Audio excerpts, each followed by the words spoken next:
कशाचा बेत चाललाय? आज आळूवडीचा बेत चाललाय. तर बघा आमच्या ताई आळूवडी बनवायल्यात. तर आमच्या आईच्या हातच्या आळूवड्या, आईची रेसिपी आहे. किती मोठी मोठी पानं आहेत.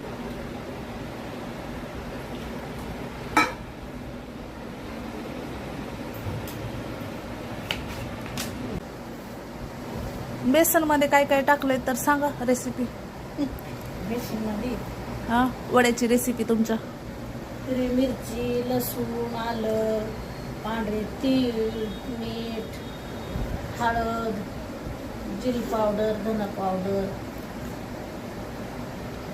आणि मग हे गोल बनवून मग गोल बनवून कुकरच्या डब्यामध्ये ठेवून. तर याशी रेसिपी आहे आणि चालल्यात आमच्यात आळूवडे बनवायला. आज मस्त आळूवड्याचा बेत आहे. एवढ्या बनवून झाल्यात. पानं खूप मोठी होती ना तर ते कट करून ठेवलेत असे.